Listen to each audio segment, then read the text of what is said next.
সকলেতো বিভিন্ন সময়ত বিভিন্ন জায়গাত ৰাজধানী পাতি আহিছে। अरुण ब्रह्म इउटुब चेनेलाव बरायबाय दिनै मोनसे जारिमिनारि भिडिअ बानायनो नागिरदों बेनो जाहैबाय जितु डिमापुर राजबारि बे डिमापुर राजबारियाव दिनै नायगिदिंफैबाय आरो जिउआव गिबि बेनो खोनायोल'सोमोन जोङो डिमापुरा सानसे समाव बर'नि राजथावनिमोन थिग बिनिनो सायाव बांसिनानो बयबो मिथिखानाय दा मिथिखादोंब्लाबो नैबे दिनैनि समाव माबायदि जानानै दं आरो बे थासारिफोरखौ नोंथांमोननो नैबे भिडिअनि गेजेरजों दिन्थिगोन बिनि सिगां जोंनि दैदेनगिरि बिथां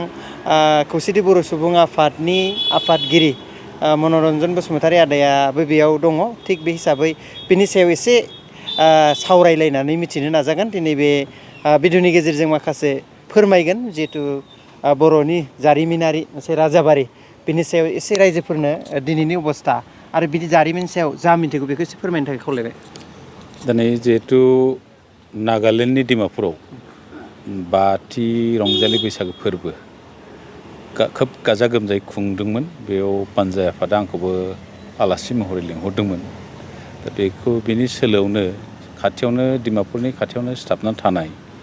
गोदोनि कसारि राजा बर' राजानि जितु बायखोन्दा राज उलाफाद बेखौ नायफैदों आरो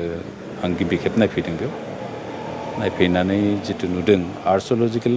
डिपार्टमेन्ट अफ इन्डिया बे जेरै प्रिजार्भ खालामना दोनदों हयथ' नांगौ समाव प्रिजार्भ खालामिखाय गोबां जिरादा बाव गैला आरो थाबावनांगौमोन आरो माखासेखौ संरैखा खालामना दोनदों आरो जिहेतु बे मोनसे गोथां जारिमिन जोंनि कसारि बा बर'फोरनि बेखौ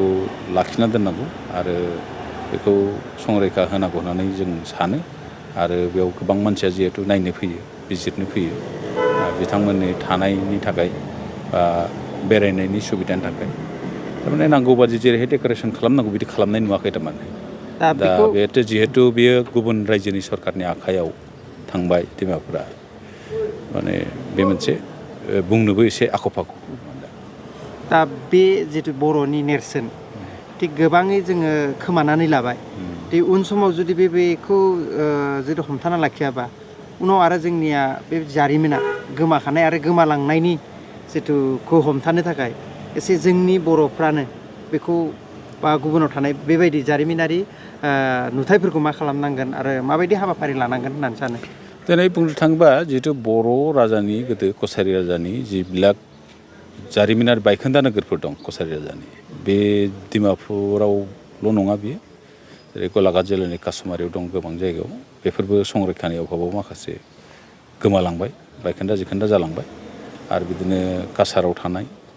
आरो गुबुन गुबुन जायगायाव थानाय बेफोर थारमाने संरैखानि अभाबाव दिनै गोमालांनो हमनो नागिरदों थारमाने बेनिखायनो जों आसाम सोरखार बा भारत सोरखारखौ जों खावलायगोन जेब्ला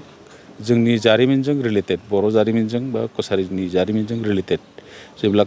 माबाफोर दङ बायखोन्दा नोगोरफोर दङ बेखौ कसारि नालाय जारिमिनखौ उल्लेख खालामनानै कसारिखौ दोननांगौ। दिनै डिमापुरखौ नुबाय ए रुइन अफ मा होनदों बेयाव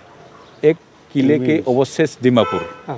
कसारि राजानि बायखोन्दा नोगोर होनना बेयाव लिराखै काछारनिखौ लिरदों कसारि राजानि खिन्थु डिमापुराबो कसारि राजानिमोन बे कसारि राजाखौ कसारि सोदोबखौ बेयाव बाहायाखै बाहायैनि खारनाबा मा दं बेखौ जों बुजिनो मोनाखै थारमाने दा बेफोर गोबां साननो गोनां बाथ्रा सम सुबिदा मोनोबा हयथ' जों सरकारखौ खावलायनो हागोन होननानै आं मोनसे फोथायनाय दं। जि मावनांगौ गोबां खामानि दं होननानै सानो आरो बे समाव আমার লগত উপস্থিত আছে লগতে আছে যেহেতু আমার কছাৰী সম্প্ৰদায়ৰ নাম্বাৰ কছাৰী সোণোৱাল কছাৰী গণতান্ত্ৰিক নাগৰিক সুৰক্ষা মঞ্চৰ যিহেতু সাধাৰণ সম্পাদক আপুনি যিহেতু কছাৰী ৰাজাৰ ইয়াৰ বিষয়ে আপুনি কি নজৰ দিছে আজি যিহেতু দেখি পেলাই এনে অনুভৱ কি হ'ব আৰু কি কেনেধৰণৰ লাগিছে আপুনি ইয়াক কছাৰীসকলেতো বিভিন্ন সময়ত বিভিন্ন জেগাত ৰাজধানী পাতি আহিছে আৰু শেহতীয়াকৈ এই অঞ্চলটোত যি কছাৰী ৰজা ৰাজত্ব আছিলে আহোমসকলে আক্ৰমণ কৰি আমাৰ কছাৰী ৰজাক কৰতলীয়া ৰজা পাতিলে আৰু এই তাৰে ডিমাপুৰ এই যিবিলাক কীৰ্তিচিহ্ন আছে তাৰে ইতিহাসৰ এটা চানেকি ৰৈ গৈছে আৰু ইতিহাসৰ ছাত্ৰ ছাত্ৰীসকলে গৱেষণা কৰিবৰ কাৰণে যথেষ্ট থল আছে আৰু ভাৰত চৰকাৰৰ প্ৰত্নতত্ত্ববিদ যিটো বিভাগ আছে এই বিভাগে এই সংৰক্ষণৰ ব্যৱস্থা কৰিছে যদিও আমাৰ কাছাৰ অঞ্চলত থকা যিটো কাছমাৰী তাতো শেহতীয়া আমাৰ কছাৰী ৰজা যি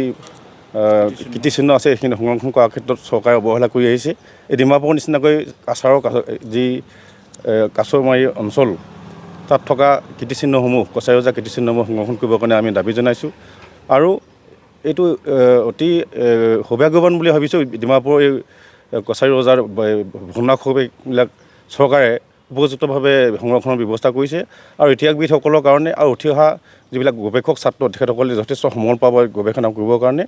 সেইকাৰণে আমি চৰকাৰক আহি থকা চৰকাৰক আমি দুয়োটা অঞ্চলত থকা কছাৰী ৰজাৰ যি শেহতীয়া যিবিলাক ভগ্নাৱশেষ